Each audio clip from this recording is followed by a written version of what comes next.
People pressing the buttons. I know, I got so shocked. I'm like, oh, it's me. Okay. Anyways, Misfits versus G2. We're going to game number 3. Misfits woke up in game number 2. They figured out how to play the game, and they took down the defending kings of Europe.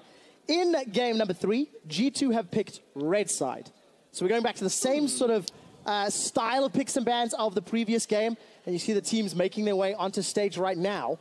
What are you expecting from picks and bans this time around?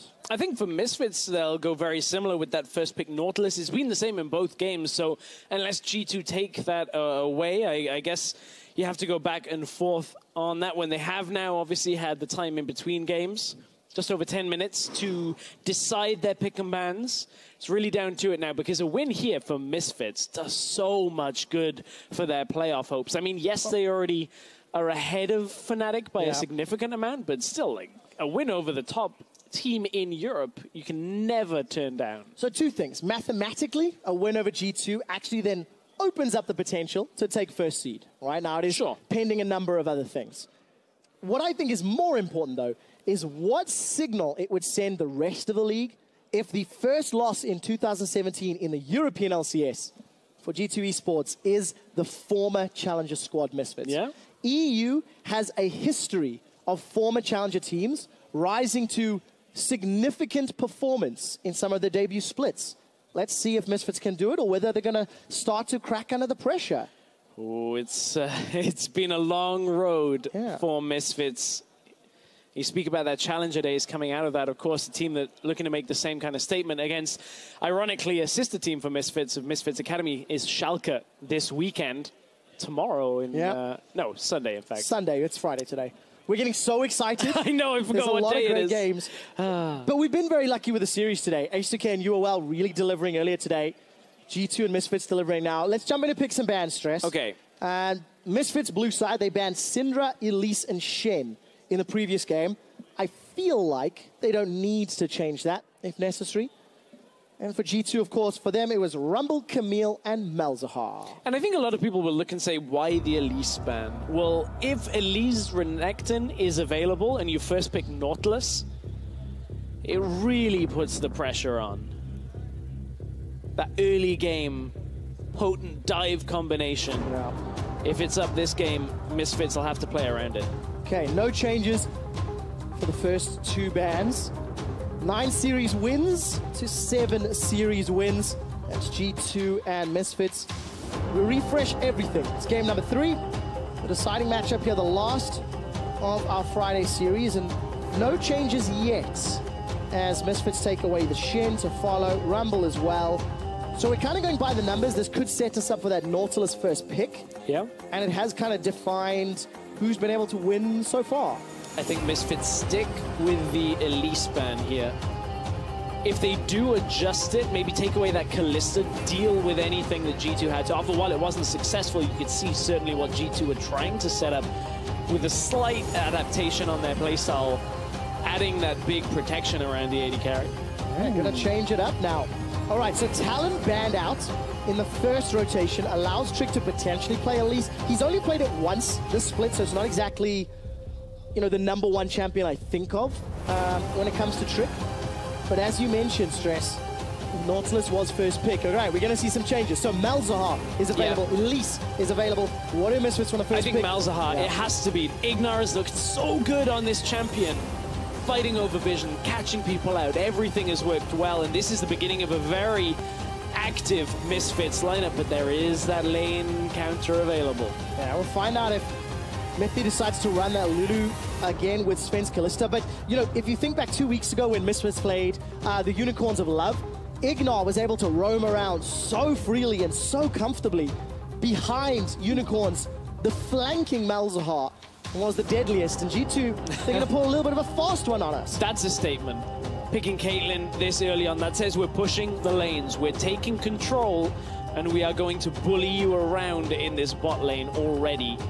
So, Misfits now, a little bit of necessary change up in the draft with this Caitlyn pick will mean Misfits are going to need to take an AD carry here, or they will have a lot of the matchups like the Ashe banned away, so that's likely what Misfits will end up picking.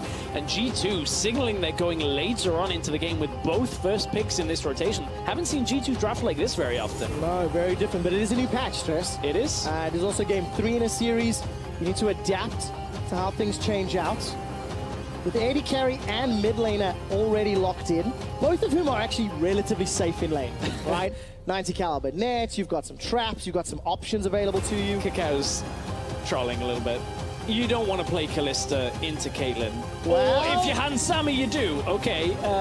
Typically not a matchup that Kalista can ever punish. And why is that? Why don't you like this? It's purely range in lane. Kalista, very short range champion. Caitlyn, the longest base range AD carry in the game. So you very quickly punish now in Misfits. Yes, they've got the Malzahar alongside it when they've got good trading potential, but G2 can just keep them at arm's length. Kalista won't even out-push this Caitlyn. Well, we'll find out how well Hansama can deal with the pressure. For Lee Sin, correction. Kakao, the gloves are off. He's gone back to arguably his best champion this split. Big playmaker. And obviously 2 champions who he wants to try and flank and kick into the Misfit squad. And this puts presence now against Trick. They have to go Lulu here to deal with that Malzahar and give them a pushing option. Caitlyn Lulu, one of the fastest pushing lanes that there is, despite multiple nerfs to Lulu and her push potential. G2 locking in a very, very heavy push-focused bot lane. Now, this does shrink the pool for Trick because there should be a couple of jungle bans coming out from Misfits. This Lee Sin could take away the Graves here. The Kha'Zix, another matchup that we've seen do fairly well into Lee Sin.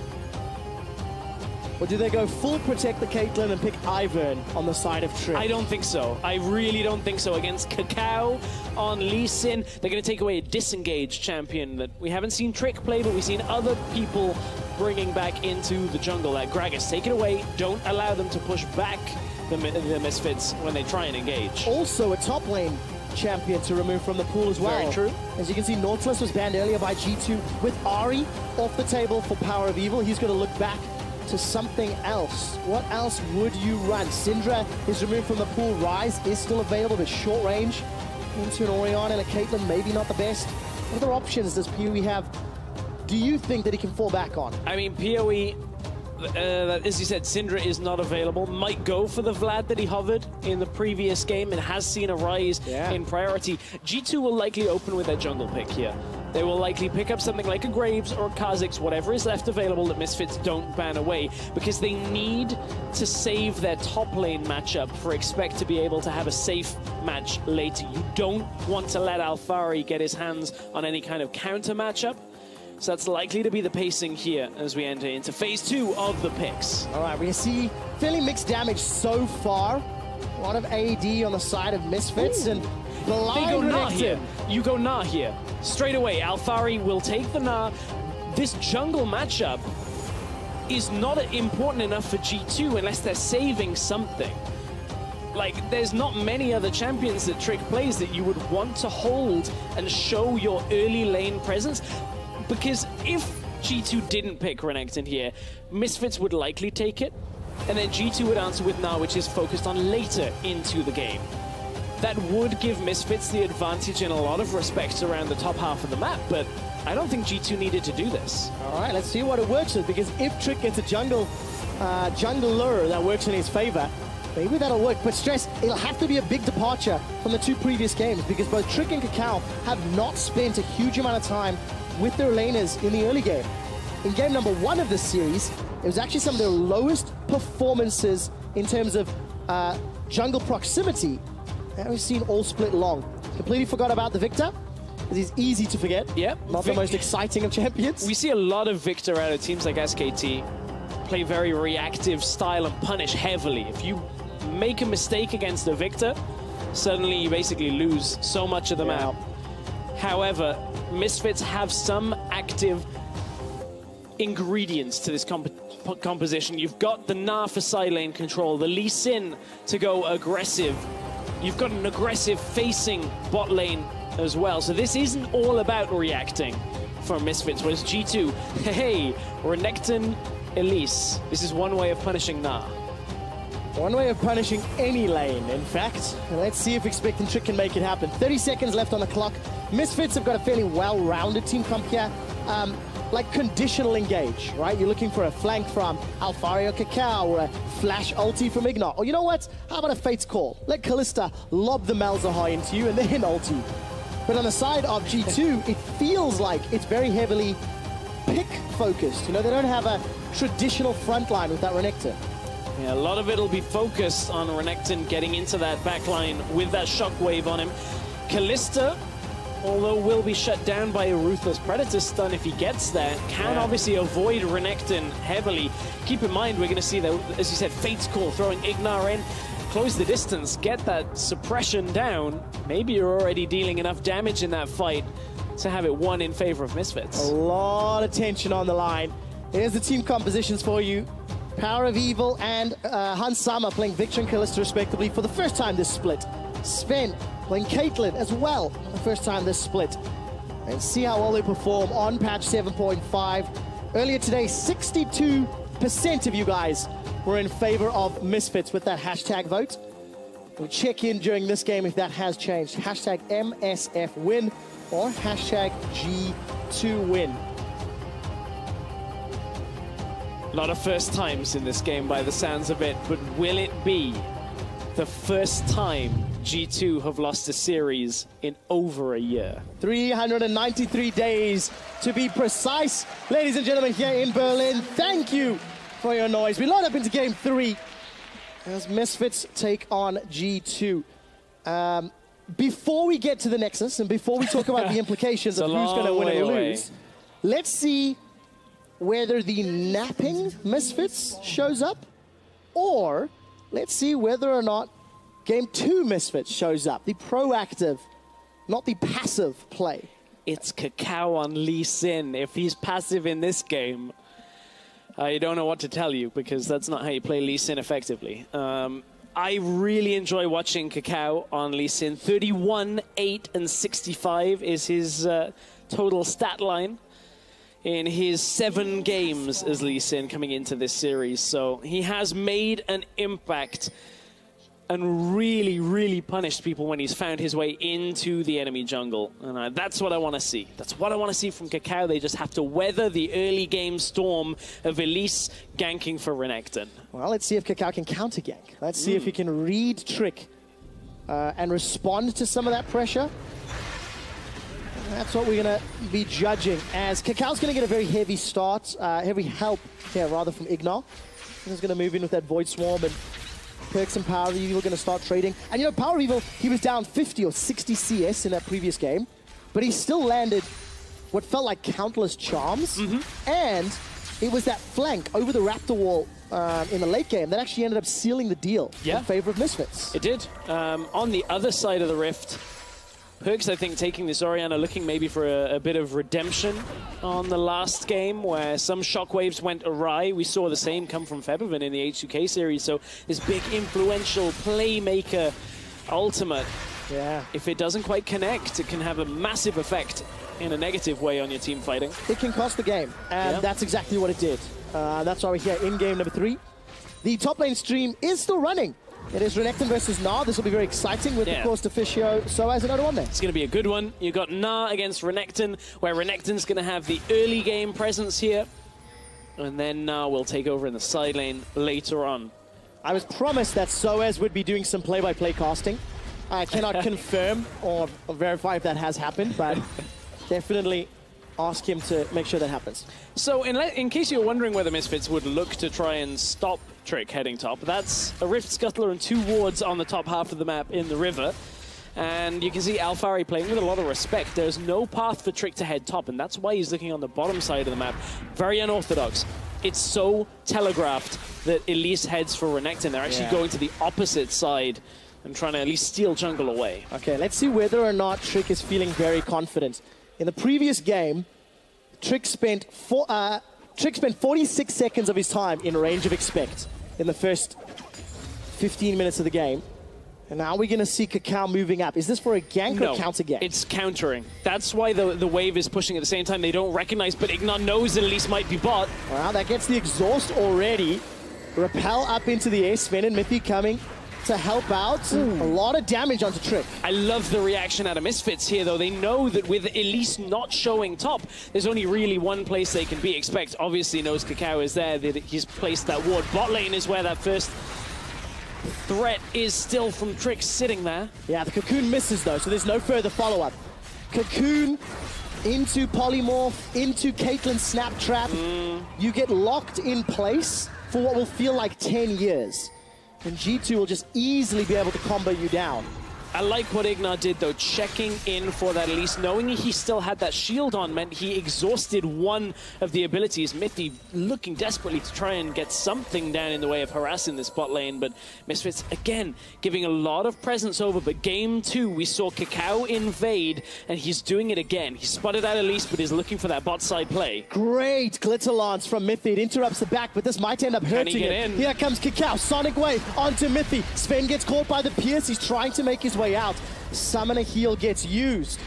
Also looking at its Ignite for Mithy. So if anyone from Misfits goes low, Mithy's going to let it finish off. And this is because there isn't a lot of defensive capability out of the Misfits bot lane early on. We spoke about how heavily Caitlyn Lulu will push. Well, they can also harass you very effectively too. Important to note, Alphari used his teleport to get back up to the lane. Expect has just recalled and is walking back to lane. So we may see some kind of play on bot side if G2 managed to get it, but Kakao wants mid lane first. Perks dodges the Q. All right, Kakao much more present in the early game. Previously giving up first blood on that very risky invade. This time around, 2 attempted ganks, 1 attempted counter gank. So if you think about the first 5 minutes of gameplay, Kakao is already showing up that he's trying to help his lanes out. I wonder whether Misfits will end up making a play topside a little quicker than we've seen out of them before. The thing about Kakao, you're talking about his early playmaking, a lot of it has been to benefit Alphari, actually.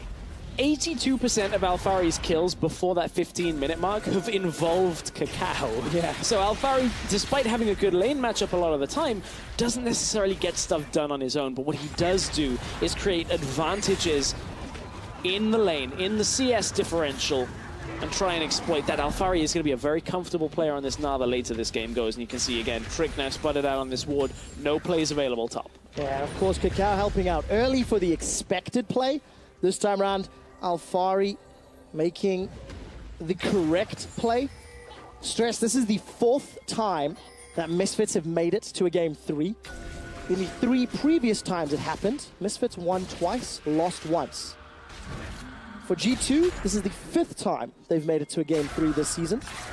And let me guess. Won all 4. Go figure. That was going to be my guess. I know that. I know. It was an easy one, so I didn't want to let you finish it.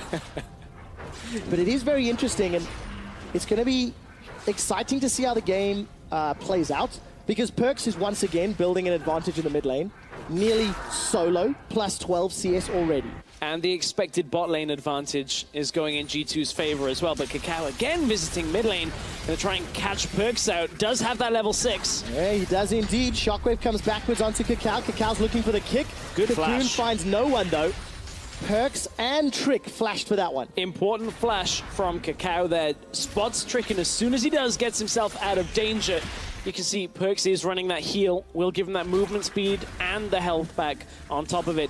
Crepo postulated that perhaps it was in replacement of Ghost earlier, because Ghost now has that ramp-up time where his heal kicks in instantly.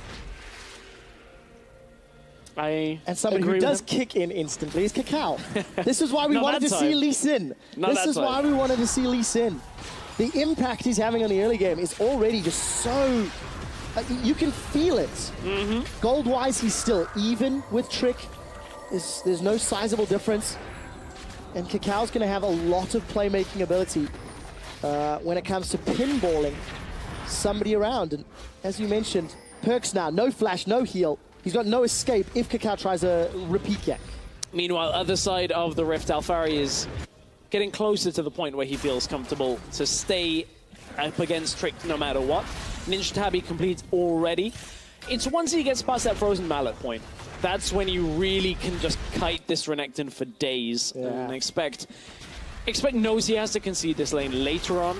Right now, he can maintain at least an even footing and not have to worry too much. Well, look, game 2 starts off. We're nearly 10 minutes in.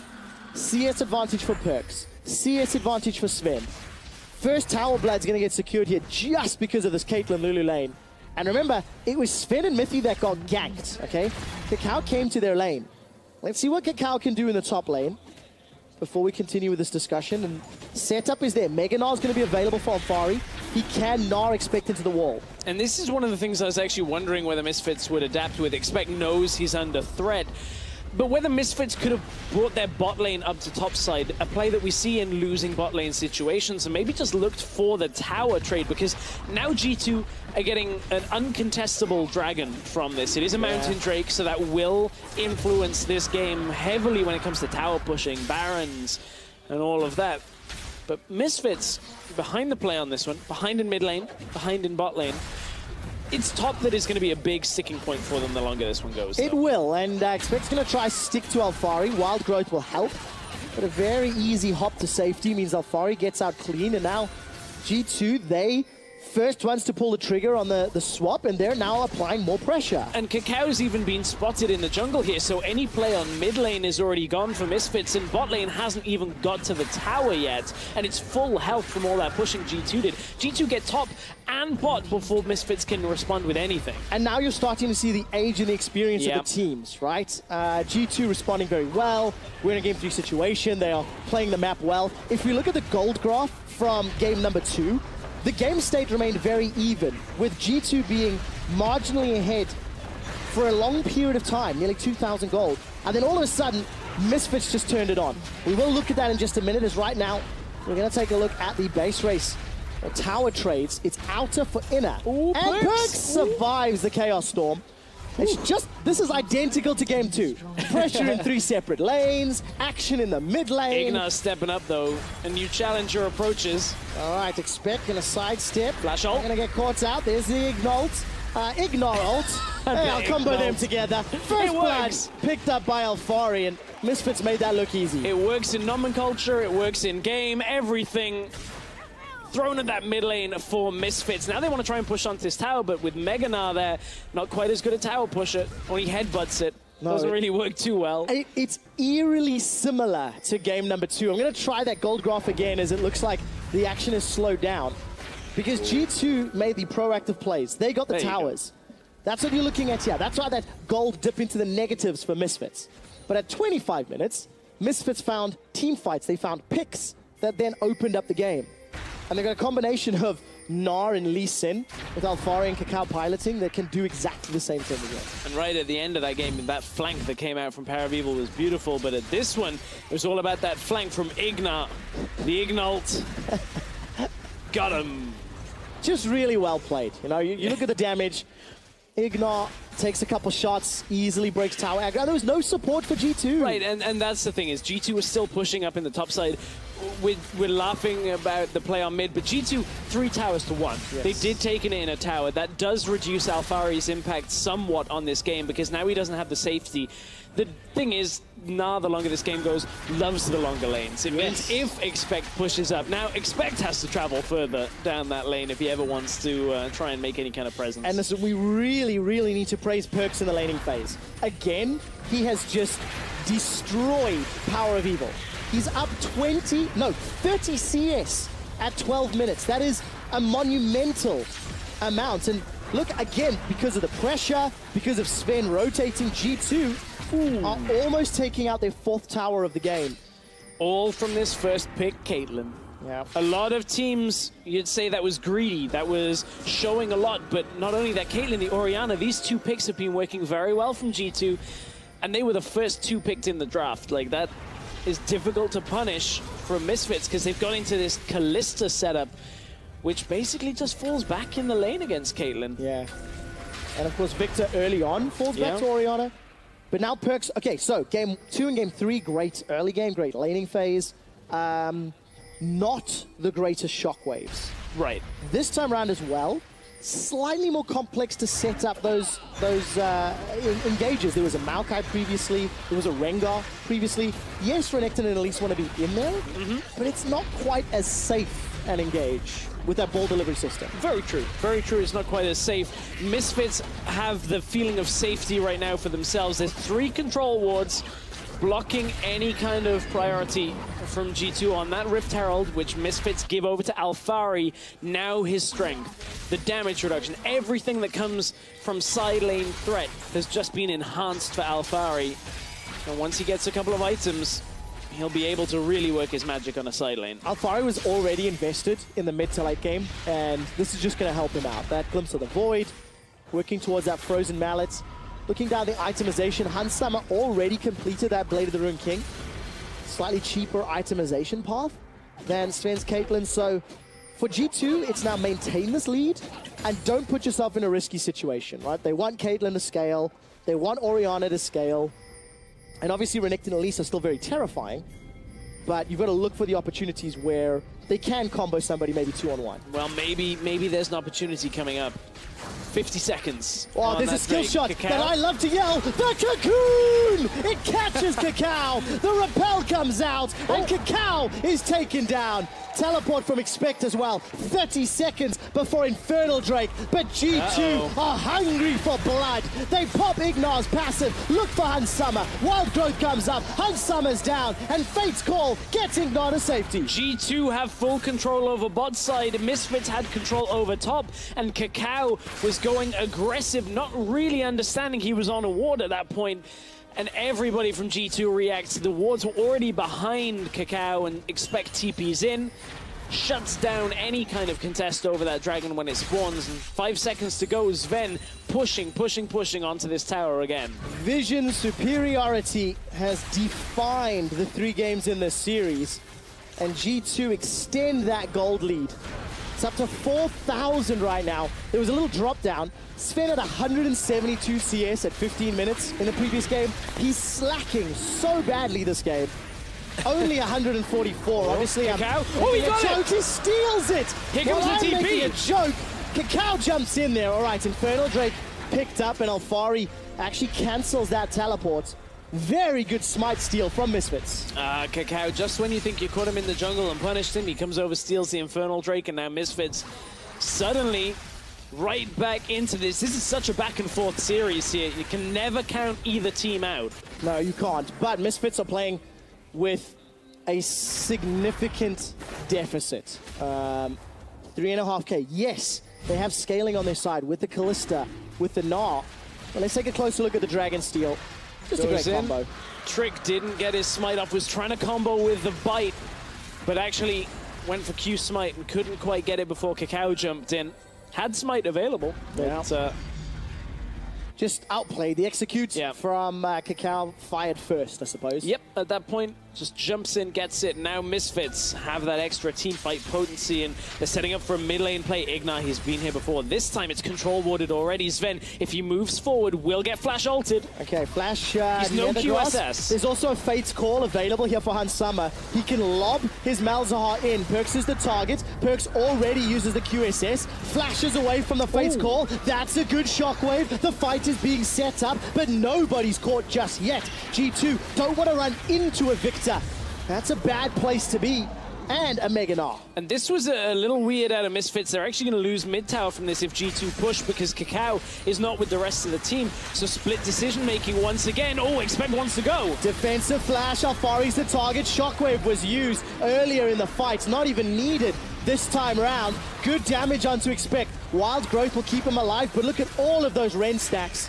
Hansama decides not to pull the trigger. Sven is tagged up by the inner turret, and look at the Caitlyn traps. Completely blocking off Misfits' entry. That's 2 towers secured after Misfits engage. Cacao was not with the team. Misfits, it looked like initially that play was all set around taking down mid tower. Only 2 autos, as you'll be able to see the health bar if Expect heads back up. That tower was so low, and Misfits were focusing on it. And then Ignar ults onto Perks. It looks like the team wasn't ready to react to the Malzahar ult play, and drags them away before that tower actually falls. And Misfits end up taking 2 fights back-to-back that just do not favor them, as the team was just split up. Well, 20 minutes on the horizon. And G2 Esports looking to add an additional 5 or 6 days to that undefeated streak on European soil in the European LCS. As we do have a pause, we'll give you guys an update the moment I hear some details. Sorry, I'm a bad luck charm. It may actually be too soon for that joke. Sorry. It may actually be too soon for that one, Stress. Well, it wouldn't be soon enough for Misfits to turn this game around. If they can, come back into this one. We are 18, nearly 19 minutes into this game. And they are still trailing against G2. They are, and I do have an update. It is a microphone-related issue on Kakao, as you can see on stream right now. So our technicians will be chatting to Kakao shortly and double-checking you can communicate with the team. Extremely important when you're playing a champion like Lee Sin. And I'm taking a look really quickly. G2's next game is next Thursday. They currently have 363 days undefeated. It'll be up to 369 if they win this series. Ooh. Just shy of 400. Look at me doing that play-by-play math. Domestic dominance. Domestic. Yeah, but I mean, that is the narrative, isn't it? Right? You don't have to talk about international. Yes. We'll keep it within Europe. They have looked so strong. When you take into account that this is like the top flight league in Europe, for a team to maintain this level of performance is near unprecedented. For the first time since Fnatic. Yeah. All right, Fnatic won back-to-back titles. Yeah. And then, unfortunately, the decline has now found them in a position where they are arguably in the worst shape they've been since the LCS began. Alternatively, the new hotness in the LCS, Misfits, they have pushed G2 all the way to Game 3. And, you know, regardless of how this game ends, I think Misfits will be potentially kicking themselves for game number 1. This is a replay of just exactly how Perks was caught out. Yeah, this is the engage on Perks. You can see Kakao wasn't reacting in time. We can't actually jump into that because it's Misfits that have been jumped on. Expect, he gets booted backwards. Here comes Sven. He's got the Hurricane ticking. Expect, look at all of those Ren snacks. Not the hugest amount of damage, though. Good defensive play out of Misfits. They didn't bring Alphari to the fight. The rest of the team called that they were disengaging. G2 may rush this down at the 20-minute mark here. Look at the Caitlyn traps coming through. They know they have TP advantage. Alphari must leave the lane. Okay, Expect committed flash and teleport for that flank maneuver, and only got the Dragon's Rage kick from Kakao. No other summoners and no other ultimates. Misfits should call the bluff right now and take mid tower while G2 is stalling. At this point, it's easy enough to push over, and it gives Misfits the gold gain off this play. They are still behind, but it's enough to deter G2 from pushing. They ultimately come out ahead. All right, ultimately from that play, yes, from just summoner spells as well as the objectives, it's a minute and a half until the next dragon is alive. Baron was a potential play, but nobody went for it. And obviously no QSSs on anyone else other than Perks right now. Alphari and Expect, let's see how they go. Trick is coming in for support. Alphari's going to be able to hop over the wall. Meganar will come up shortly. Buys some time, doesn't find a stun. The Cocoon catches Alphari out. He's going to get run down. Boulder Toss comes out. The little Spiderlings hammering away, and 1 or 2 lost autos. Trick and Expect, I mean, it was somewhat inevitable to run him down. Alphari shoved up too far in the jungle. The rest of his team had recalled. This is one of the problems in trying to play the side lane when the rest of your team is just backing to base, is you have no support, whereas you can easily get 2v1. We've talked about how good at least Renekton is in the early game. Well, that's still just as good if it's 2v1 later on. And it's not late enough for Gnar to be able to outclass everybody, right? G2 with the numbers advantage, take an uncontested tower, and this is trickle down, right? Alphari pushes too far with, you know, not enough vision. He went too far, and that means G2 turn it round. They get the kill, they get the tower, and deep vision. Look at the focus, though, out of Misfits. This is what we've seen from them week after week. The moment G2 cannot stop them getting this control around Baron, the pings went down instantly. Misfits now looking for a play around mid lane. They were just spotted on a ward. Ignore on Trick. Flash exhaust. He's gone. There we go. Taken down. Flash ult, rather. Nethergrass blocks him down. Pretty sure Ignar, or at least one of the members of Misfits, was spotted on that ward we just saw in mid lane. So Trick not respecting the engage potential out of Misfits. They hadn't seen them on the map in quite some time. That might set up a safe dragon here. Oh, they've got Kalista. It absolutely will be safe. That's the cost of that play. Not enough vision inside the river and not enough information. Unfortunately for Trick, he gets flash engaged on. It's also difficult, right? Like he's not even really at the river just yet. He manages to get burst down, but look at the damage from Power of Evil. Only 15 CS behind now in one QE combo. Chunks out Sven. Back and forth we go between these two teams. Game 3, 2 Infernal Drakes on Misfits.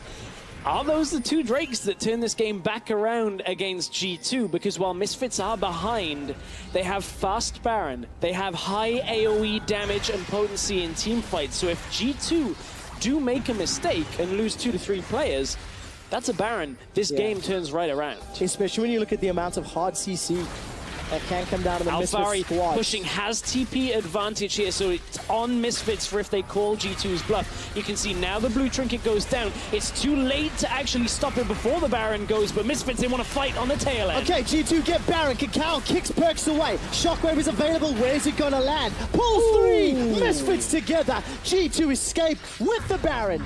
Good play out of G2, taking the Baron down. They knew they could at least bring Alphari over, and Alphari had just had Mega Nut expire before the TP, so he was not ready to commit to a full fight.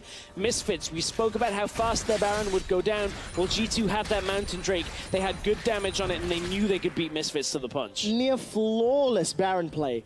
And we talk so much about how this game mirrored game 2. Now the Baron play mirrors game 1, where G2 just have a super decisive, quick play that secures Baron because Misfits just too far away, just too slow to respond. And now Misfits are really up against it with no TP for a flank, no real ability to step out on the side lane anymore for Alphari for a while. Thanks to this Baron buff, they have to face down a Caitlyn, Lulu, Orianna composition head on. That is near impossible to actually find an engage that works on Sven. And if Sven survives, they can continue to push. That's right, 2 QSSs on the side of G2. Expect got himself that Titanic plus the Black Cleaver. Look where and is shoving mid lane. Ignar is trying to come down, but it's Expect that will block him soon. Ignar trying for any kind of flank, but G2, they have a QSS on Sven as well, so already that Malzahar is not enough. Oh, it's just obnoxious. Caitlyn's range, plus traps, plus picks, plus whimsy. Like, there are so many tools for Sven to remain safe. And he's got himself flash and heal available, plus that 90 caliber net, so... And that QSS, everything is safe for Sven for now. It would take a monumental mechanical error from Sven, which he is not known for. No, not at all. 0-0-2 on that Caitlyn, getting a couple of autos, command protect, as well as that shield from Mithy. Now Expect is being slowly bullied away. Ignar's waiting for Perks to come around that corner, though. Expect does get pushed back. It's enough to deter the mid lane push. And look at top. It's going to go in favor of Misfits during this push, but Sven pushes back in with the Baron minions. Power of Evil trying to push them back. There's still over a minute before Baron times out. Teleports onto the minion. Expect's going to let this one finish, and Hansama is trying to clear out the wave. The tower goes down, and G2 are inside the base. It's an 8,000 gold lead. Super minions are about to get secured in the bottom lane, and Misfits just stand idly by. Yeah, for any hope for Misfits to defend that, they needed Power of Evil. He did get dropped low, didn't die. If Power of Evil had died, that may very well have been the game right there in that moment. Misfits, damage done to the base. Inhibitor is down. And that is Gwinsu's Rage Blade on Hansama, not opting for the Hurricane, looking for that on-hit damage, which was improved from that Blade of the Ruined King setup as well. Seen Gwinsu's Rage Blade on Kog'Maw, but not commonly on Kalista in pro play. No, absolutely not. It is a new patch, of course, and Gwinsu's has been changed ever so slightly. Yep. He's going to keep increasing the attack speed as well, plus additional damage. AD rather. And of course, amplifying that damage on hit, as you mentioned, Stretch. They synergize very well with Blade of the Ruined King, but it might not be enough. It might just be too late. Misfits need to find a flanking opportunity. Misfits need to find a way to get behind G2 and get onto Sven, while simultaneously not being caught by a shockwave. Yeah, that's always that big deterrent in fights. The thing about that Gwynsius, the reason why we see it on Cog more is Cog still benefits from AP in a lot of his kit. Kalista, not so much. Yeah. Really not at all. Well, the item works, right? Yeah, I mean, the theory is there, but the reason that you end up seeing people going Hurricane is because you stack up those Ren stacks again and again and again, and you mentioned it, the change that happened to Kalista, you get multiple Rens off in a fight on multiple targets. Maybe that's enough to carry it through. I want to watch Hansama, though. There must be something in this. There must be a reason. And I want to watch how his damage output changes thanks to this Gwynsius, because very rare you see a player go for some unorthodox build and he doesn't have a reason to do it. Yeah, that's the truth. And there's a new patch as well, just clearing out those traps as G2 shoved the wave in. They've got supers in the bottom lane. They've now got absolute map control and no teleport on expect. So Alfari will be quite content and comfortable to deal with this bottom lane. G2, they're just going to set up the waves appropriately and look to close out clean. Yeah, Alfari's going to get stronger and stronger, though. Just absorbing all of those super minions. That farm in the bot lane. Oh, Ignar. All right, let's take a look. Flash away from Ignar. There goes an engage tool. Flash down defensively. Puts Misfits with fewer options to get a fight started. And stress, almost every time Ignar is trying to roam and move around, Expect seems to be dashing onto him. If you think back for the last 10 or so minutes, Expect inside this blue side jungle of Misfits has almost been face-checking with Ignar, you know, trying to control some of that vision, trying to pop that passive and jump onto him. And this time around, Ignar is forced to use that summoner spell to escape. The benefit is Misfits aren't a man down. They aren't suddenly up against it. The Dragon did go over to G2. Now Ignar, no flash. He's making a mistake. Look at that. Woo! Just completely run down. Lulu Caitlyn, the synergy plus the itemization. So remember 15 seconds ago when I said he gets out with his life, and that's fine. That one didn't happen that time, and Baron's coming up in a minute, so that gives G2 easily the position to take everything away from this topside jungle. Put wards down, push back Misfits. They still have the inhibitor down in the bottom side. And G2 going from strength to strength in this game. What I loved about the previous Baron was just how safely G2 were able to take the inhibitor. Yes, it took the entire duration of the buff, but that's fine. You can live with that. They didn't overextend. They played at maximum range of Caitlyn and waited for Expect to TP back in, etc. You know, it was very, very controlled. And now they know that they can do that all again, because with Ignar only just coming back, G2 just got a recall available, and there's with no warding potential for Misfits over the last 30 seconds. So they know Misfits haven't got control over that Baron area. Baron is now alive. Misfits are going to try and push down mid for now. So G2 are split up. We need to follow Kakao if he gets a good Sonic Wave. Alternatively, where's the Gnar bar? Alfari's being run down. Without Mega Gnar, G2 don't really fear the engage. Power of Evil is chunked down. The QW combo. PoE's forced backwards. Redemption's going to heal up Misfits, and Misfits looking to chase. Look at the mini-map. Super minions. They're pushing onto the Nexus towers. Yeah, Misfits are trying to come around. Oh, Ignar! That's a good shockwave. Hansama actually uses the Fate's Call. All G2 need to do is back away and buy more time. They're still pushing in, but that inhib has just respawned. So it is now a weakness for Misfits rather than their Achilles heel at this point. It is not killing them slowly, but G2 are coming through that top side, looking to try and pick anybody off. Look where Kakao already is, trying to catch a straggler. Maybe trying to stop any kind of Baron play here. There's still a ward in the pit. Can he? Sweep is available. That's going to get cleared out. Teleport coming down for Alfari. I can't see his Gnar bar. We need to keep track of that. It's about to pop. Mega Gnar's coming in. Red team G2. They secure Baron. Alfari's in the pit. He's got support from Kakao. Where is Sven? He's running away for his life. Trick caught in the pit alone. He's going to get run down. GA is popped, and I think the Spider will get squashed under Misfits' boot. It is a small, small victory for G2 to secure the Baron. Well, it's sizable enough that G2 will be happy. Yes, they lose it on Trick. Good defense, keeping Kakao away from the pit as it was going lower and lower. Alfari got a good start to this fight, but the damage wasn't quite there. Power of Evil was trying desperately to get to the fight and lock down everybody else from G2, but fast enough on the recall. Those empowered recalls as Trick was dying gets the rest of G2 out of harm's way, and they continue with a 9,000 gold lead. Here was the TP coming in from Alphari. Kakao was looking to try and get in the back, but Mithy goes right into him, gets that knock-up. Polymorph, Kakao had no option. Alphari hits at least 3 with that, but only now does the damage come in. Hansama had to jump off a trap as it was setting, but it wasn't quite enough, and you can see at the top of your screen, Sven was out of there before Trick even fell. Yeah. Misfits a little too late to the party, unfortunately. And G2 got their cake, and they're going to eat it. Despite the damage from Alphari, it was a slightly awkward fight, you know. Damage graph doesn't necessarily tell the story, because G2 still in absolute control. 10,000 gold up, the second Baron of the game. And they're looking to go 10-0 in the spring split here in 2017. A monumental performance. Very few teams have that kind of win-loss record. Fnatic did an undefeated split. What feels like an eternity ago. That was best of 1 days. That was not best of 3s. Not to take anything away from that, but it certainly is an uphill battle when you've got to take somebody down twice. It does indeed, and that's what Misfits seem to be unable to do. Cocoon is on cooldown now as Trick catches out one of those crabs. Some damage onto Sven, a lot of damage from Power Heal with that Void Staff. Death Ray comes down, and Sven just using Caitlyn to full advantage, sieging up.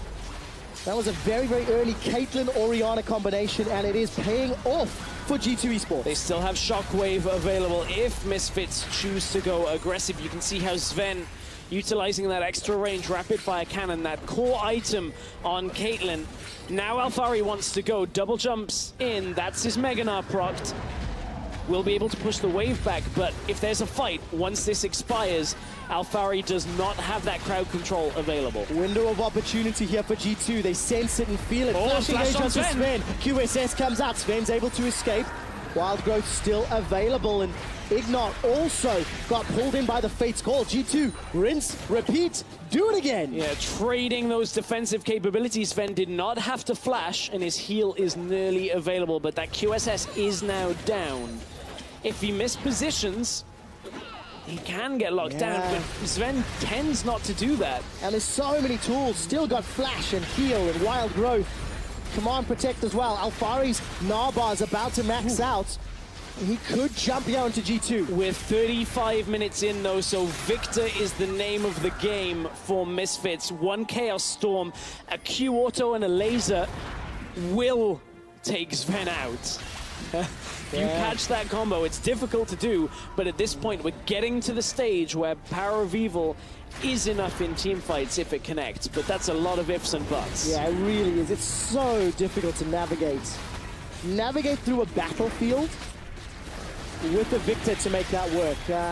Sven, Mithy, and Trick, they're going to pick up the 5th Dragon of the game. Mountain, Cloud, and Fire for G2. Next one will be Elder. I don't know if G2 will even need an Elder. They still maintain this gigantic 10,000 gold lead. There are still supers in the bottom lane, and there's no tower in the mid lane for Misfits to defend. And as much as people have gone back and forth on what G2 have been practicing for, this is the moment that has been talked about. We are into the later stages of the game. Supposedly, this is what their focus has been about. And with an undefeated streak on the line, we are getting to the point where one mistake in decision-making would give Misfits the window back into the game. G2 have a significant lead. They have looked dominant all game long, and they can still close this one out. Absolutely. Look at the itemization, by the way. Double GAs on the side of Misfits with Kakao and Alphari. Trix is on cooldown from that previous Baron engage, and Expect's got a GA of his own. Oh, some tools available to them. Ignat still dancing on the edge, looking for some form of vision. Passive gets popped there by Sven's auto, and the rest of G2, look, they're just waiting to protect Sven, waiting shield to use every single cooldown.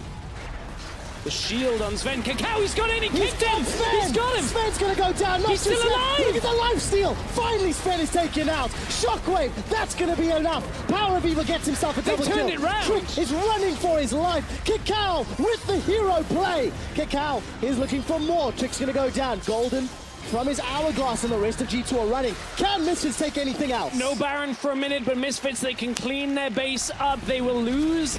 Likely another inhibitor tower. No, Kakao saves. Oh, not quite enough. Absolutely need a replay of that kick. Kakao catching Sven. That is the moment that keeps Misfits' hopes alive. They are still losing. They are still behind. But this buys them crucial time. They're going to get gold off this play. They're going to get some of that lead back. It's a tower for now. They can clean out some of the wards, but look at how many G2 wards stand in the jungle of Misfits. Expect wants to chase Power of Evil and the rest of Misfits back. They need to buy time. 30 seconds until Baron and everyone from G2 will still be alive at that point. But Misfits, they need to secure some sense of vision. G2 will quickly take down this Baron once it has spawned if Misfits cannot fight it. And look at it, there's a lot of summoners not available. Ignar's ult is nearly back up. Power of Evil has no flash. Kakao has no flash, but he does have the kick. And Alphari, TP is there. There are a handful of wards that would allow him to get into the back line. One in the mid lane. And G2 have got to play this carefully. Yeah. Here comes the TP. They're trying to get it to go. Meganar is nearly built up. He's nearly there. Available. Where is Sven? Follow Sven. He uses a 90 caliber net to try and get away. Alphari, Meganar's backwards with his no stun. Sven's still alive. Expect buying as much time on the front line as he can. He'll respawn to the GA. They got Sven.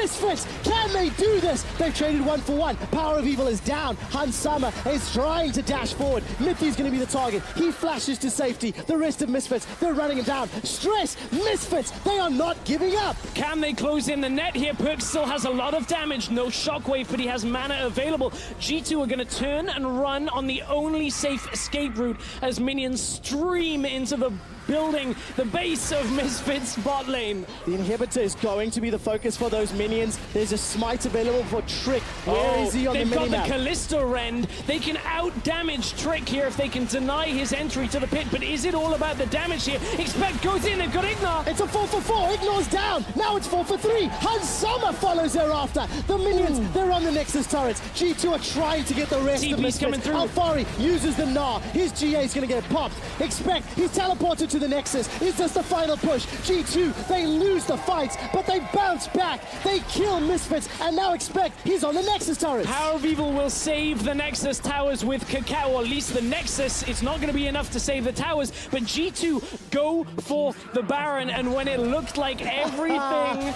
was lost, G2 maintain control. Expect with the sass stands toe-to-toe with Kakao. Throws down the laugh, and G2, despite potentially throwing this game away, they find a way back in, and it's thanks to this team fight. Yeah, Trick comes aggressive here. They're just deterring the Baron attempt. Misfits maybe a little over-eager here, did not realize how Expect could get his way into the back of the fight. Perks, it didn't even matter that he missed the shockwave, as it was enough with the rest of the team to take down Alphari, get Expect into the base, take both Nexus towers, and now it should be a clinical walk down mid lane. It should have been. It should be. It should have been a few minutes ago. But Sven being caught out, he's got no flash available. Will be soon. One more shot. Ignar has flash. Hans Summer's not with the team. Neither is Sven. G2 are not ready to push yet. No. Misfits aren't ready to defend yet, but they have to ace G2 and defend their base if they want to win this best of 3. But this is the closest, arguably, that G2 have come to dropping this undefeated streak. Misfits, they're still 10, they're 13. So far ahead. They're 13,000 gold ahead, Stress. It's still a gigantic lead. Yes, those team fights were mistakes. There's no doubt about that. But G2 would need to do more of those mistakes. Look at Trick. Trick wanted to walk those minions in. Baroned up. This should be an easy push for the win out of G2. 3 lanes if they want it with supers and Baron minions. Take a look at that. 9 wins and 1 loss when teams have a 10,000 gold lead or more. The only shameful loss there was the Unicorns of Love being unable to close out. G2, will they make it 10 and 1? Will they remain 10 and 0? They're going for the base. The hourglass, the rest of G2, they're looking for power of evil. Perks gets shut down. That's the first kill for Misfits. It's going to be traded back. Ignore looks to be run down by Expect. They traded 1 for 1 with no Hansama, with no more frontline. There's no more damage for Misfits. G2 get a double kill. Sven is sent into the fountain, but the tower goes down, and G2 remain undefeated in Europe.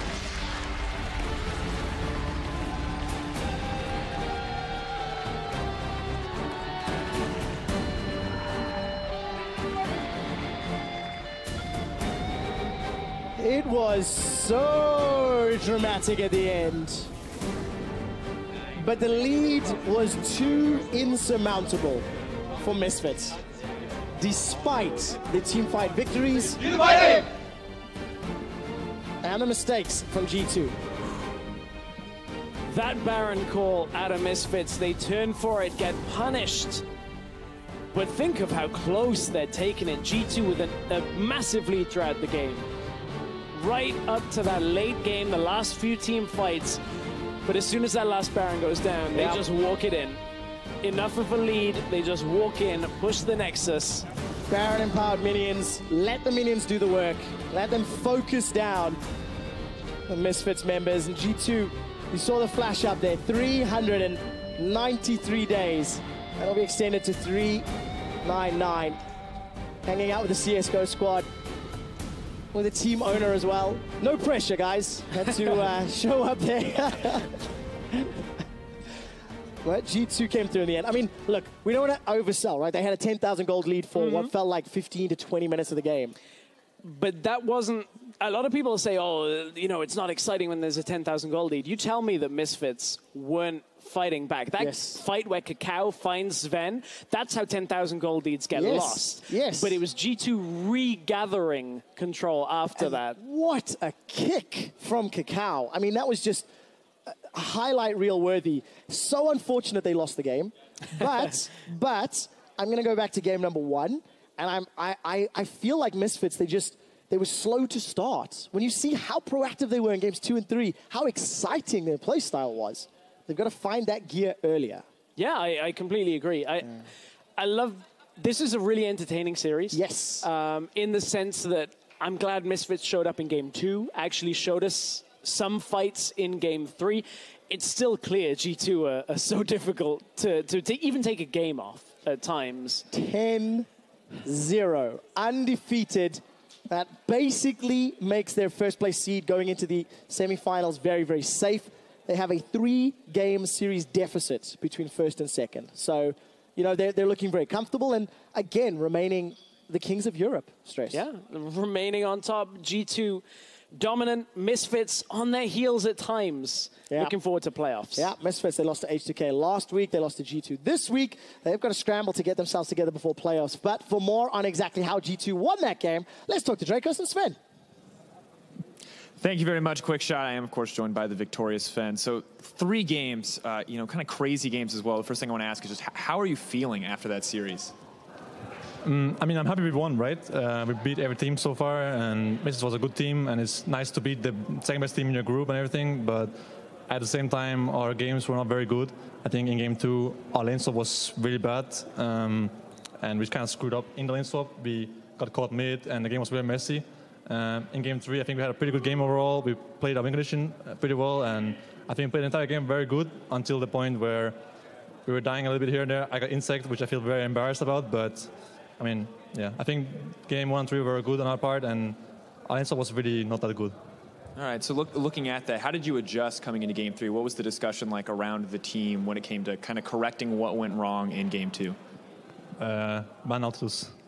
That was like the TLDR of the discussion, was ban Nautilus and play same kind of like competition if we could. But they first picked the Malzahar, but they got the Malzahar. So we changed up our draft a little bit with the Caitlyn, because you can pressure lane very hard before level 6. As you saw, we got the bot tower in this game, very early in the game, which kind of nullifies Malzahar's level 6 power spec if his tower dies before level 6. So, yeah. One thing that I noticed is you were constantly on the front line. You brought up kind of that insect play, the one circumstance where it feels like you got caught out. But where do you get the confidence to play so far forward as Caitlyn in these games? I mean, I have my fair share of experience with playing frontline AD carry comps. Even back in 2015, I was playing these kind of comps with Kog'Maw, Kalista, Jinx at Worlds 2015. So I kind of know what it means to be the frontline AD carry when you have Orianna or Lulu or Cillian, you know, these kind of champs that can buff you up and speed you up. And if you play well, there's nothing that can kill you, except for a good insect kick, which is my fault. But if I play it well, there's nothing I can do. I can hit towers, I can poke them, and they can't do anything about it if I play it correctly. But yeah. All right, well, G2 clearly still the top team in Europe, but Misfits, H2K, Unicorns of Love, these guys are all playing games and doing quite well as well. I want your opinion on who's number 2 right now. If G2 is number 1, what is the second best team in Europe?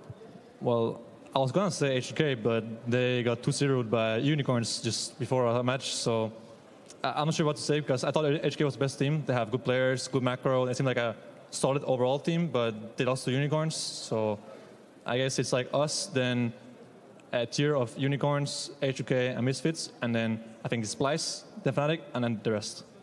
All right, final question to kind of round this out. You guys at the top, continuously winning. No one's beaten you in a series. How do you guys stay focused on improving when you're so dominant in Europe as a region?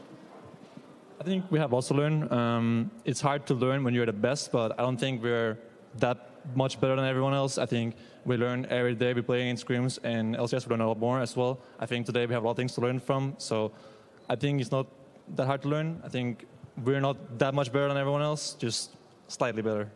All right. Well, thank you so much for taking the time to talk to me. Congrats again on remaining undefeated. That's going to do it from us. We're going to toss things over to the post-game lobby with the top laners to break down the day.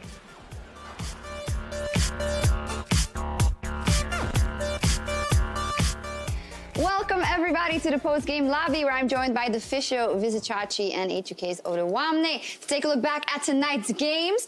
You guys just came off the top lane specific stream right over there. You guys are having a lot of fun, it sounded like. Is there anything you can share? Of course, everyone's going to watch it again for all the hilarious jokes, but were there any memorable moments? No, we had some personal moments between me and the Fisho. Yeah, I suggest really everyone should weird. just watch it. Like, I actually had to almost break up with him on air and just kind of. I mean, we did. It's a friendship thing, kind of thing, you know. Is it? We're just friends for now. All right, I also heard things about monkeys and whatnot, so definitely go watch out that VOD. But looking back at our final series of the evening, a nail-biter in the end. G2, they won. Their streak is still on. But Misfits, they came incredibly close. We were watching it, Vizicachi, we're watching it here together. It didn't seem like Misfits had a chance in it, so how come it became so close? Actually, they had some team fights where they came really close to beating G2. It was mostly thanks to Alfari TPing behind or like getting a 4-man ultimate and such. So he was playing really good on there. Yeah, and our stream, my two experts, air quote, were basically saying this game is over, like at 20 minutes, there's nothing that can happen in this game. I tried to teach him like the cast of fake hype, you know, being like, hey guys, believe. And we actually got a few. We got a few comebacks. It was over like 20 minutes later. It was technically over, but we got a few comebacks. Yeah, almost. It was very close to G2. So the question here is, Sven had an interview just now. I don't think you guys just heard it, but he heard it. But he said, well, yeah, we're still the best, obviously, because we're undefeated, but we're only slightly better. So for you guys who are going into playoffs, most likely, and meeting them at some point, maybe, is G2 more beatable now that they were for all of last year, Vizicachi? That's a tough question, but I think I would say yes, because I feel like the last series we played against them, we had our chances to beat them, and I'm really looking forward to face them again because I feel like the scores that they scored against us, like the games that they scored against us, were a bit unjust because we had the second game where we should have won. Like I felt like we are controlling the games and we still fell behind and lost. So I think next time we meet them and we just avoid these little mistakes, I think we can actually come out on top. Right, Odewamne? I just think they're like on form most of the time because I feel like other EU teams, like for example us or Unicorns of Love, I think when we're on form we're really, really good, but when we're not, we're kind of like just a lot worse than them. So I think they just have this, their form is always like consistent. Like I think, for example, when us peak or maybe you all when they peak, we're maybe better than them, but I think they just like, they're always like on this really good trend. Is their form consistent despite not all of the individual members performing at their top level? I mean, yeah, I think that kind of shows it as a team. Like the team play from them. Also the draft, it's so rare. I feel like you see a draft from G2 and you're like, man, this is really bad. You know, you're not going to win with this. And then I feel like the calls in the mid to late games so often, while internationally they can go wrong, like in Europe, very often they're good enough to always at least trade or get a slight advantage, which is what we see so often if they do fall behind. So taking them down in 2 games in a row just seems to be really difficult because you can't rely on individual players misplaying 2 games in a row. No, you can't. And they're still undefeated there. We'll see how that evolves. I also want to turn my attention again to the series that you guys played in the beginning of the day. 2-0 for the Unicorns of Love over H2K. Vizichachi was player of the series in that one, but you might not have heard that. Vizichachi said it was very up and down. He got the upper hand in game 1, but then game 2 you got the upper hand and it didn't work out for H2K. How do you look back on the series? I think I can't really say that we are like not prepared. I just think our form today wasn't good, and I know it's kind of like a weird excuse. It's just I can't really explain. I think our week was pretty good, and then yesterday something kind of like went off, and we just started like playing worse and worse. So I think like today it just kind of like it was just a build-up because like we had a really good week, and then it started going bad, and then it just kind of like came crashing down today. And Unicorns of Love had a really good day. Yeah, we also had a really good preparation coming into this series. We were screaming all the top teams from the other group, and we had good results as well. So it just showed up on the stage too. I have to ask you guys, because you talk so much about like the consistency and G2 always like playing at almost the same level, and then you guys going up and down. Like, I assume you guys haven't figured out why you're both like either not on form or really on form, because then I assumed you would have fixed it, or is it not possible to fix? I think it comes down to like confidence a lot of times because, for example, after IEM, I felt like our players lost a bit of confidence because we are not really used to defeats. And the G2 was like the first team that beated us in a series in the LCS, and it a bit fell apart after IEM because we were like playing really good teams there. And after we lost against Misfits as well, so we just kind of needed this confidence to be restored in the other weeks. So we needed some time, I think, to just find back to the right path. Yeah, for you guys, Odawamne, after IEM, actually everything went on an upward trend. We were looking at the stats in terms of your late game. You cut 5 minutes off your average game time. You had a lot of wins, and everything seemed shored up. And then in that second game, it came back to the throw around Baron and those late game things. So is that kind of worrying for you guys? And is that the main priority going forward to fix? I don't think it's a worry or a main priority, just because I know that if we're like playing normally, like we fixed those issues. But I think what happened to us was kind of like a mentality issue. I think this week we kind of got complacent just because we had such good weeks and screens were like going really, really, really well for us. And then we kind of just got complacent, I guess. So kind of that's what happened, I guess. Because I don't think our mid and late game on a normal day was bad. Because I think if like the H2K of last week would have showed up this week, I think game 2 was like easily winnable. After that early game, we had like really good leads everywhere, and we had a lot of pressure. And I just think, I don't know, something happened really, really weird for us yesterday, and I think it just like kind of destroyed this week for us. Right. Yeah, that seemed like the case because all the analysts had you guys pegged as the winners, and I think going off last week.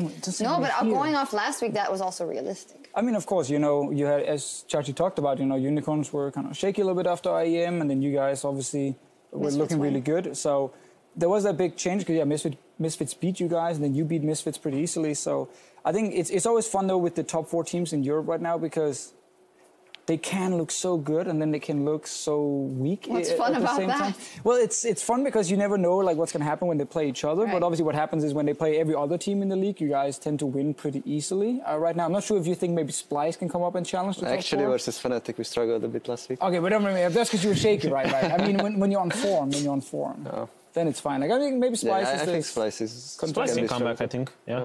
It's just like their start of the season wasn't that great. And I think last week, they had really good games. So I think they kind of like get back into that form they had even like when it approaches playoffs. Like last in summer split, we played them in playoffs and they just did really well. And overall, their like season that time was pretty good. So I think they can kind of go back to that form they had. Are our top teams better this split than last split? Like, will we have a more competitive playoff? I think yes. I think maybe when playoffs come, if everything goes according to plan for us, I think we're going to be better than our old version of H2K. And I think you all improved a lot as well than last year. I think their roster this year is way better just individually. And I think their team play is way better than last year as well. So I think there's many teams that can give G2 a run for their money.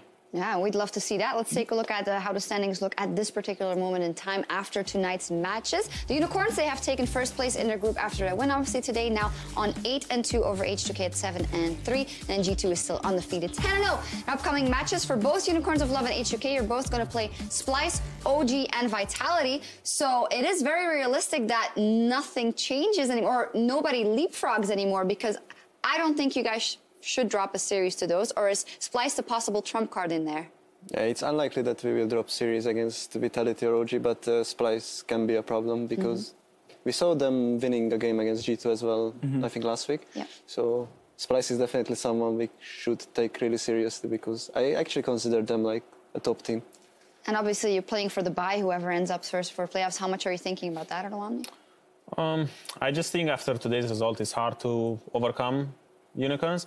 I think even if they drop a series maybe against Splice and we get like 3-0 against like all our other teams, I'm not sure if it's like game differential or head-to-head, because if it's head-to-head, then you all will just like go over us.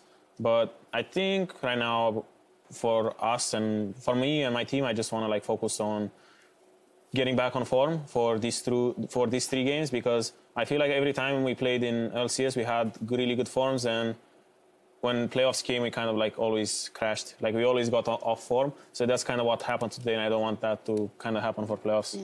And also you guys, like both teams, if you look at the entire last year, they would enter playoffs and then it would kind of fall apart a little bit.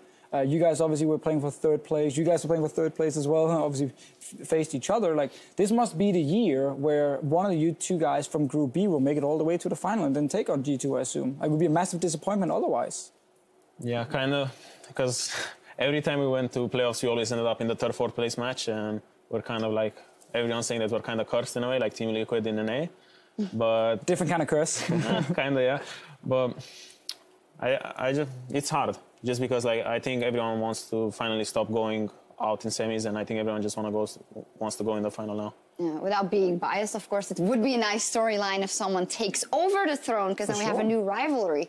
Well, I also like the fact that we've had a team that's been so good and so consistently good, because you get rewarded, you know, for that. And every other team wants to try and become what G2 is at the moment. And that's also a very cool storyline. I just want competitive playoff. Like I want full BO5s, especially in the final, because I think it's going to be super hype in Hamburg. Yeah, definitely in the Barclaycard Arena over there. But top lane week. So let's talk some more top lane. We talked so much on stream, and it was boring matchups, almost nothing happened. It was really boring, yeah. It was like the Nautilus mode kind. Yeah, exactly. We're like, oh, no. Yeah, but we had a blast over there. We did.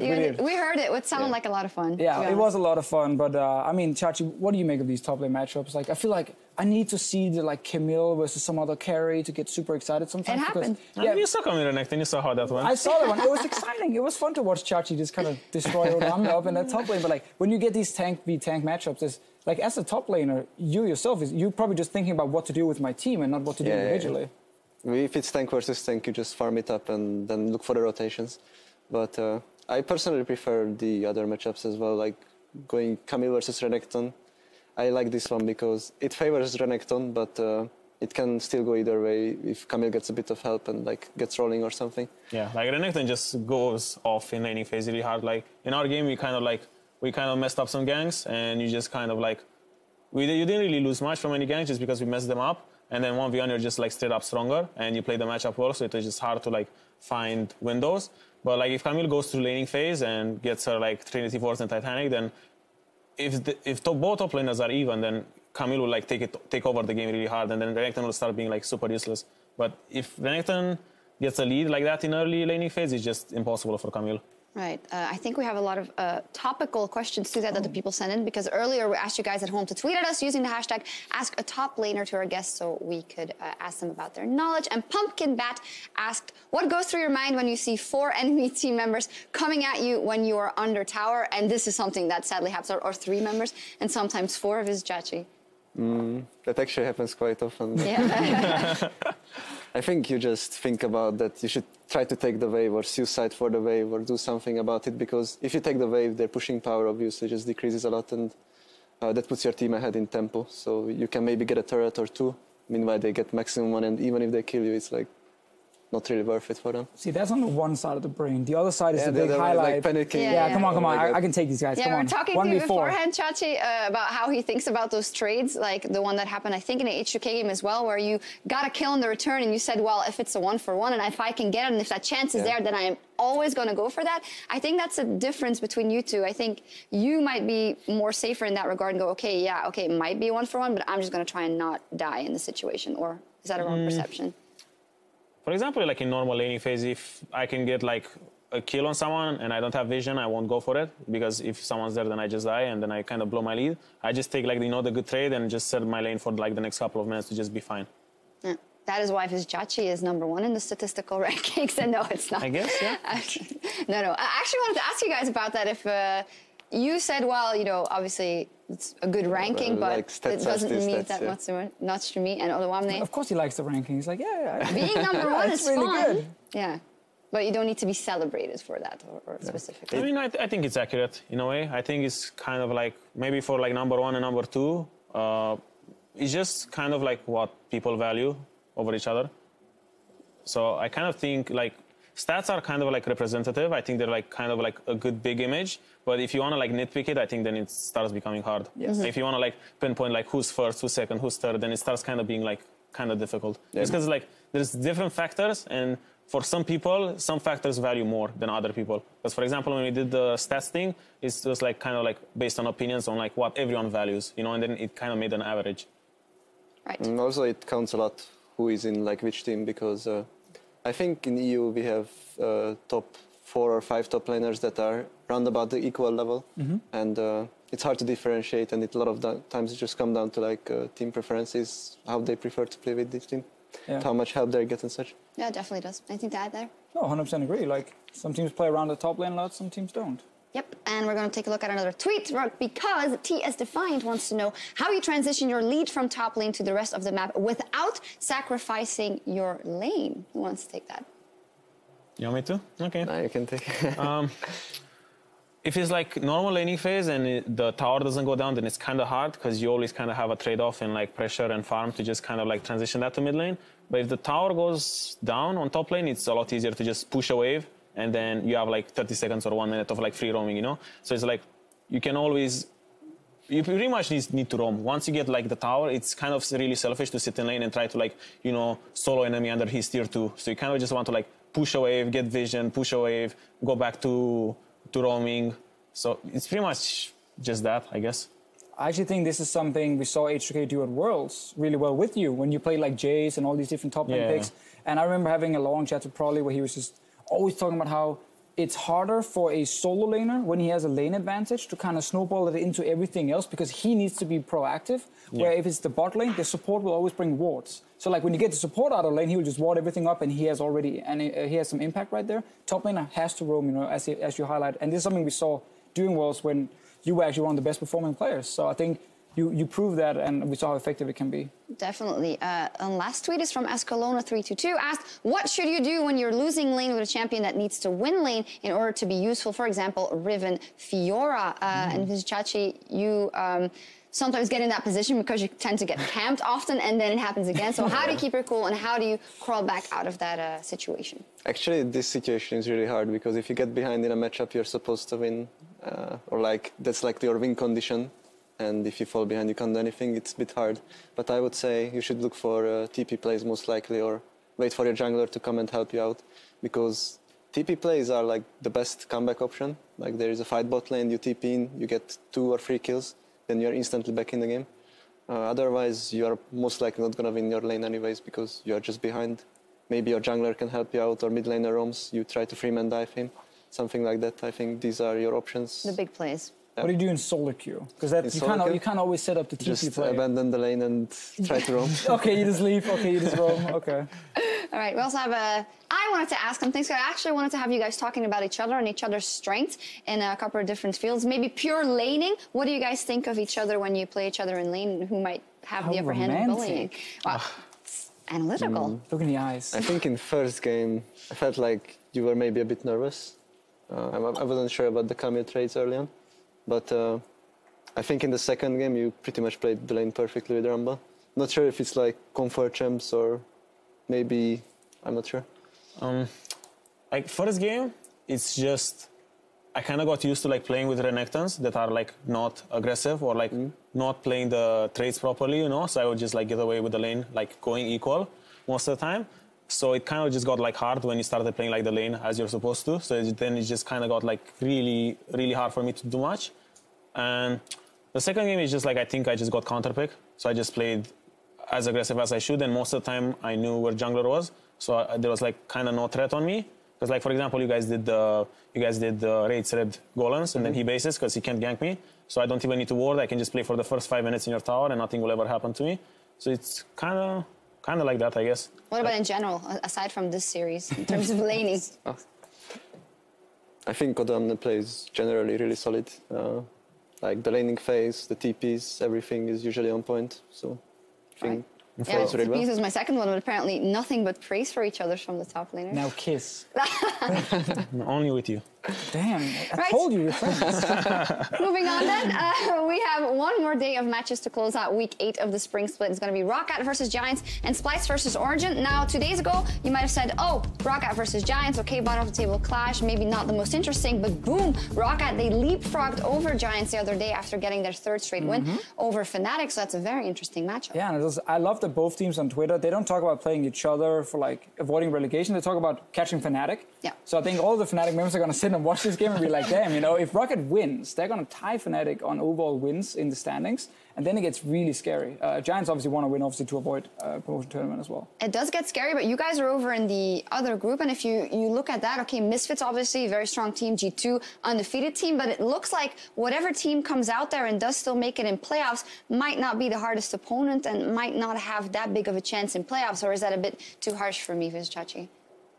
Probably not, because in Group A, the top 2 teams are G2 and Misfits, and I don't think anyone else can really like be up at their level. Yeah. So I think Group B is like stronger in the other side. It's kind of the same story for us though, because like whoever's gonna get 3rd, it's probably gonna be Splice, you know. But like if it's gonna be Origin or Vitality, it's kind of like the same story for the other group. Like they won't really like care, you know, who goes 3rd. It's kind of, but I guess the only difference. Splice is way better than Origin Vitality. Like for us, it's different story. Just kind of like Splice is kind of locked in to 3rd maybe. So there's still like a tough opponent, but I guess for Group A, it's kind of like I still think Fnatic is better, but I think they're just kind of like overall weaker than our bottom 3. Yeah. Do you think Fnatic finds their footing in time? I don't think they have enough time. Like, that's kind of the problem. I think they're still trying to figure out what is our problems, and then they also have to figure out how do we fix our problems. You got 3 weeks. And it's not like the rest of the teams are just going to do nothing. You know, they're obviously going to work a lot, and they already have the foundation. They have a lot of things working for them. So I think going into playoffs, no matter who gets 2nd place in your group, you're going to win the quarterfinal against, is it Fnatic, is it Roccat, is it Giants? And I actually think Splice have a pretty fair chance against Misfits. I think it would be a fairly close series, and there might be a world where Group B ends up sending 3 teams to the top 4 in playoffs. Wow. Not saying it will happen, but I think there's a chance. We'll see. In any case, it will be very, very exciting. I want to thank you guys for joining us today, Top Lane Stream, and you for joining us on the analyst desk, and you for, what you usually do. Whatever, I'm facilitating everything. Thank you guys so much. For us, though, it is time to log out of the post-game lobby. Thank you for watching, and we will see you tomorrow at 4 p.m. Central European Time as the Top Lane Week and Week 8 of the Spring Split comes to its conclusion. Have a great night, everybody.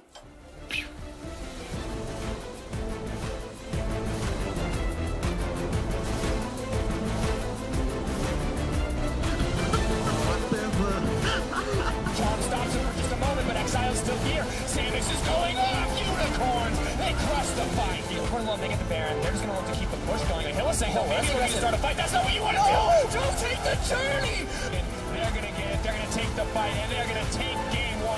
Little BM to cap it off. Taking down members in the Nexus. GG. Unicorn to love. Certainly on the way up. Is Itachi going to flash to safety? Yankos has the overcommitted. Staggering blow. No Titan's Wrath. Really well played. 2K. Oh, Yankos, though, maybe the one overextended. Oh. Ah. Yankos! But moments like right now is where Unicorn So look at the force, because they can get teleport off. Potentially trouble. Team goes in. Fedvin's going to go down. Nice pickup. Hey guys, how do we fight? Because top 9 teams like Nautilus beat in our face and there's nothing we can do. Not going to work on that blast cone. No freedom to go over the wall. Xerxes now set to fall. That's a jungler down. That's big for H2K. Zillion buying time for the team. Xerxes running into the back line. Vizichachi still up, still alive. Shockwave goes in. It goes wide. That's massive. Unicorns. They're coming in. They're going strong. And H2K, they miss their one shot. That's the double. That's the fight. Unicorns control the game.